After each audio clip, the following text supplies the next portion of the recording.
Selamat sore Pak Agung. Selamat sore, Assalamualaikum warahmatullahi wabarakatuh. Waalaikumsalam warahmatullahi wabarakatuh. Pak Agung, jadi Desember sudah pasti PAN Reformasi akan dideklarasikan oleh Pak Amin Rais? Yang pasti itu bulan Desember, target secepat-cepatnya, insya Allah bulan Desember kita deklarasikan. Nah, yang akan ada di PAN Reformasi ini siapa-siapa saja? Apakah juga misalnya anggota Dewan Aktif dari PAN juga sudah akan bergabung atau loyalis Pak Amin di luar kader PAN yang masih aktif? Begini, saya luruskan dulu ya, bahwa partai yang kita bentuk ini bukan semata-mata karena ada rasa kecewa kita terhadap partai yang lama. Tetapi Kalaupun itu ada, itu hanya menjadi pemicu saja. Yang menjadi fakta hari ini bahwa kondisi perpolitikan kita, hampir semua partai politik sudah terkooptasi oleh kekuasaan. Maka oleh sebab itu, kita hadir untuk menjawab persoalan-persoalan masyarakat kita, di mana kita akan memperjuangkan apa yang menjadi kegelisahan mereka saat ini. Jadi kalau ada yang mencoba mengatakan bahwa kita sempalan, atau kita ini kecewa karena kongres yang kalah, itu biarkan saja opini yang berkembang seperti itu. Tapi faktanya adalah kita ingin menjawab persoalan bangsa dengan menghadirkan partai yang baru ini. Nah, Pak Agung, keraguan ini muncul justru dari putranya Pak Amin sendiri, Mas Mumtaz Rais, bahkan mengatakan akan renang dari Kapuk ke Labuan Bajo kalau sampai terbentuk PAN Reformasi, kalau sampai seperempat anggota Dewan ikut di PAN Reformasi. Tanggapannya? Saya kira keraguan Mumtaz Rais atas rencana kita ini sah-sah saja karena beliau tidak mengikuti perkembangan hari demi hari yang begitu intens rencana kita membentuk ini. Dan buat kita, opini seperti itu juga kita tidak ingin membuang energi kita, di mana fokus kita tidak ingin kita alihkan hanya untuk memikirkan hal-hal yang remeh-temeh seperti itu. Jadi dianggap pernyataannya Mas Mumtaz ini remeh-temeh, tidak dianggap oleh PAN Reformasi, oleh Pak Amin? Tidak pernah kita bicarakan selain media yang menghubungi kita. Harusnya kita juga tidak pernah memikirkan apa yang disampaikan oleh Mumtaz itu. Tapi sebelumnya tidak ada komunikasi sama sekali antara Pak Amin dengan Mas Mumtaz saat hendak membentuk PAN Reformasi ini? Saya kira untuk menjawab persoalan bangsa ini kan kita melihat ada fakta politik yang harus kita jawab. Tidak perlu kita berdiskusi dengan Mumtaz atau dengan siapapun karena kebutuhan partai baru ini adalah sebuah keharusan yang mendesak. Jadi kita tidak perlu diskusi dengan hal-hal dengan orang-orang yang kita anggap tidak berkompeten untuk menjawab persoalan bangsa ini. Oke. Melanjutkan pertanyaan yang tadi, yang ada di PAN Reformasi nanti apakah orang-orang yang juga masih aktif di PAN atau memang loyalis Pak Amin yang sudah tidak aktif lagi, Pak Agung? Saya kira begini ya, bahwa partai kita ini tidak terlepas juga dengan orang-orang yang bersimpati, orang-orang yang seide dengan Pak Amin Rais. Itu tentunya dari internal partai sudah cukup banyak. Tapi jangan lupa ada yang namanya silent majority yang di luar sana juga ingin bergabung dengan gagasan yang ditawarkan oleh Pak Amin. Sehingga kalau ada yang mengatakan, bertanya, berapa besar kira-kira jumlah orang-orang yang akan bergabung dengan kita, saya kira kalau kita bisa juga berasumsi atau mengklaim orang-orang yang kecewa dengan ketidakadilan, dengan kezaliman yang kita lihat di depan mata kita, mereka sangat banyak. Dan saya yakin mereka akan mencari partai baru yang kita hadirkan bersama kawan-kawan. Nah, kita ini ada beberapa nama ya, seperti ada teman saya, Putra Jaya Hussein, ada juga Chandra Tirta, yang sama-sama kita bersama Pak Amin untuk menghadirkan partai baru ini. Oke. Tentu untuk membentuk parpol baru harus menakar kekuatan, apalagi untuk berkontestasi nanti di pemilu berikutnya. Seberapa kuat sosok Pak Amin untuk membentuk PAN Reformasi ini yang dinilai oleh loyalis Pak Amin? Kalau Anda bertanya seberapa kuat posisi Pak Amin di dalam partai politik yang kita akan hadirkan ini, saya kira Pak Amin Rais itu adalah salah seorang tokoh yang kita tidak bisa pungkiri, seseorang yang masih mempunyai daya tarik cukup kuat. Karena apa? Konsistensi sikap beliau di dalam mengkritisi hal-hal yang dianggap menyimpang dari praktek-praktek kekuasaan. Oke. Jadi artinya percaya diri bahwa PAN Reformasi ini bisa kuat diterima masyarakat dengan figur Pak Amin, begitu Pak Agung?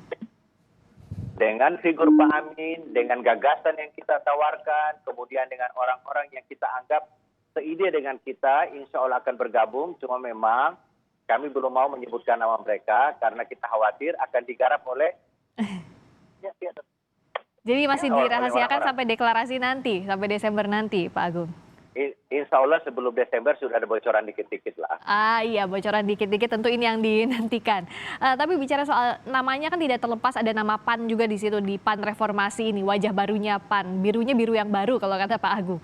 Nah, sejauh ini apa yang membedakan PAN Reformasi ini dengan Partai Amanat Nasional yang saat ini ada? Kalau pertanyaan apa yang membedakan PAN Reformasi dengan PAN yang baru, artinya PAN yang lama itu adalah PAN yang salah urus, PAN yang baru ini adalah PAN tegak lurus. Sehingga ketika ada yang bertanya logonya seperti apa, saya bilang ya mirip-mirip lah dengan Partai Amanat, partai lama itu, tetapi ada garis tegak lurus. Itu memberi pesan kepada publik bahwa PAN yang satu ini berbeda dengan PAN yang lama. Oke. Konstituen yang disasar apakah sama dengan, artinya mengambil konstituen PAN sebelumnya?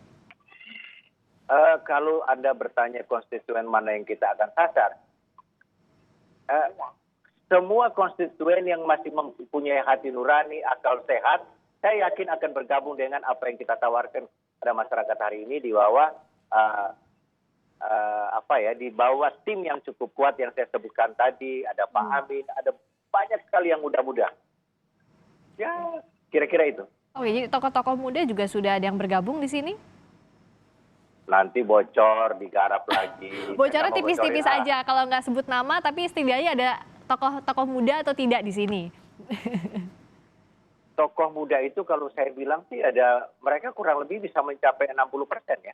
Oh, 60% justru dari sini? 60%. 60%. Oke, termasuk tadi apakah ada anggota Dewan dari PAN yang aktifkah juga atau ada anggota dari PAN yang aktif, kan bocorannya nggak usah sebut nama, tapi adakah dari PAN yang lama diambil juga ke PAN Reformasi, Pak Agung?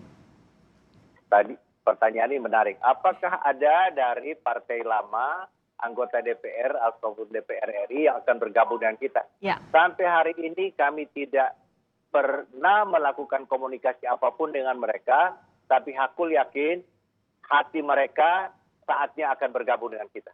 Oke. Dan siapa-siapa mereka, saya tidak tahu persis. Oke, apa yang meyakini? Tentu kalau Hakul yakin ada hitungannya juga. Apa yang membuat Pak Agung dan juga para loyalisnya Pak Amin yakin bahwa akan berpindah ke PAN Reformasi? Kita menggunakan logika sederhana, ukuran-ukuran yang sederhana, bahwa manusia itu selalu punya hati nurani. Ada nilai pada dirinya. Nah, PAN di bawah kepemimpinan Pak Amin dengan kawan-kawan yang sudah berpengalaman di dalam partai politik, tentu kesalahan-kesalahan di partai yang lama kita jamin tidak akan terjadi lagi di partai yang baru ini. Dan itu adalah keunggulan kita. Apalagi manajemen partai yang akan dikomandai oleh sahabat saya Putrajaya, saya Hakul yakin dia oke banget lah. Misalnya kesalahan tanda kutip apa yang dianggap ingin diluruskan, ingin diperbaiki di PAN Reformasi? Terlalu banyak. Kalau saya sebutkan nanti energi mereka habis hanya memikirkan kita lagi. Saya kira banyak sekali kesalahan mereka. Tapi boleh di-mention lah sedikit-sedikit Pak Agung. Tata kelola partai yang buruk lah ya. Tata kelola partai yang buruk, pertanggungjawaban keuangan juga yang tidak transparan, dan itu sudah menjadi rahasia umum di internal partai kita. Nah, bagaimana mengelola sebuah negara kalau di partai saja sudah tidak amanah? Jadi simbol Partai Amanat Nasional untuk partai lama itu adalah beban politik yang mereka tidak sanggup kerjakan atau tunaikan. Oke. Dan dianggap membentuk PAN Reformasi adalah jalan keluar yang terbaik, Pak Agung, meskipun tentu akan ada perpecahan di antara Partai Amanat Nasional. Artinya ya akan terbagi dua kubu, ada yang tetap di partai lama dan ada yang pindah ke PAN Reformasi. Begini, cita-cita setiap orang yang mendirikan sebuah partai itu tentu ingin adanya sebuah keutuhan. Nah, untuk memperbaiki partai itu ada dua cara. Cara pertama kita perbaiki dari dalam, tapi kalau sudah tidak bisa kita perbaiki dari dalam, maka kita perbaiki dari luar dengan nama Partai PAN Reformasi. Nah, upaya yang kita lakukan menghadirkan partai baru ini sebagai upaya koreksi total terhadap penyimpangan pelaksanaan tata kelola sebuah partai yang bernama PAN itu. Oke. Nah, upaya memperbaiki dari dalam sebenarnya sejauh ini selama ini sudah dilakukan atau belum oleh Pak Amin? Sudah kita lakukan, tetapi kan upaya itu kan tidak pernah berhasil. Maka oleh sebab itu kita melakukan langkah seperti itu. Oke. Apa sih Pak Agung yang membuat tidak berhasilnya langkah perbaikan internal dan akhirnya ya memutuskan untuk PAN Reformasi ini? Tidak satunya kata perbuatan pengelola partai itu yang membuat kita gagal. Apa yang dikatakan dengan apa yang dia kerjakan dua hal yang berbeda. Jadi saya kira kita tidak punya harapan lagi untuk memperbaiki partai ini ke depan sehingga lahirlah partai yang baru. Oke, dan ditargetkan Desember ya Pak Agung ya akan ada deklarasi. Insya Allah Desember. Insya Allah. Terima kasih atas waktunya Agung Mozin, mantan politisi PAN yang juga loyalis Amin Rais telah bergabung di Kompas Petang. Wassalamualaikum warahmatullahi wabarakatuh. Selamat sore.